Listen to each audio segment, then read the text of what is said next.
बाजन पैजनिया पाँव बाजन पैजनिया पाँव बाजन पैजनिया मैया एली अंगना हमार हो।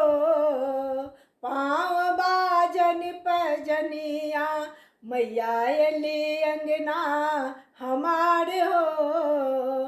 पाँव बाजन पैजनिया बाजन पैजनिया पाँव बाजन पैजनिया पाँव बाजन पैजनिया मैया एली अंगना हमार हो।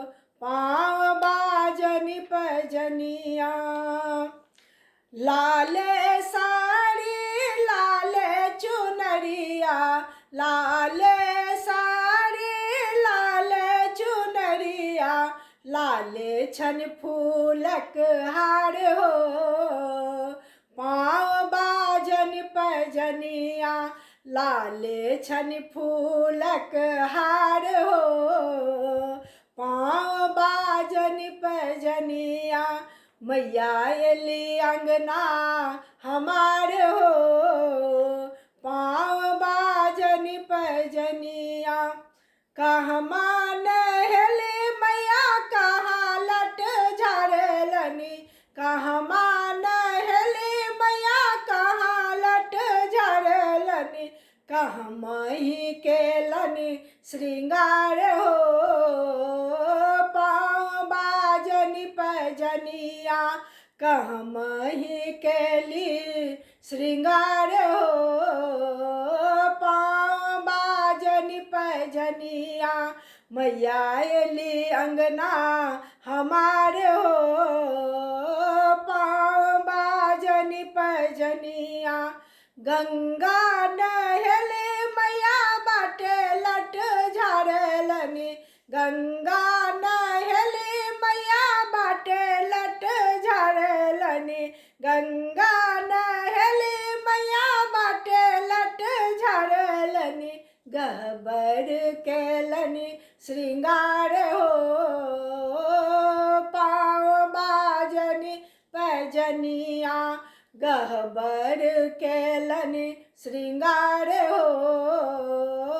पाँव बाजन पैजनिया मैया एली अंगना हमार हो।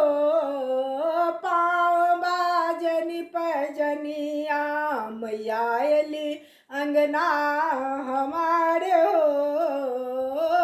पाँव बाजन पैजनिया कोने फूल माँ के पहिरन ओढ़न कोने फूल माँ के पहिरन ओढ़न कोने फूल माँ के श्रृंगार हो। पाँव बाजन पैजनिया कोने फूल माँ के श्रृंगार हो। पाँव बाजन पैजनिया मैया एली अंगना हमार हो।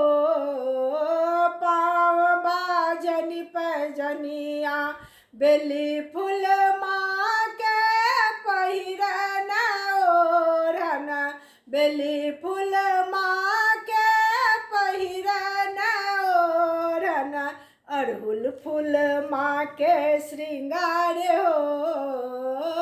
पाँव बाजन पैजनिया अड़हुल फूल माँ के श्रृंगार हो। पाँव बाजन पैजनिया मैया एली अंगना हमार हो। पाँव बाजन पैजनिया मैया एली अंगना हमार हो। पाँव बाजन पैजनिया पहिरी ओढ़िए मैया गहबर बसली पहिरी ओढ़िए मैया गहबर बसली प्रेम करैया गुहार हो। पाँव बाजन पैजनिया प्रेम करैया गुहार हो। पाँव बाजन पजनिया मैया एली अंगना हमारे हो पाँव बाजनी पजनिया मैया एली अंगना हमारे हो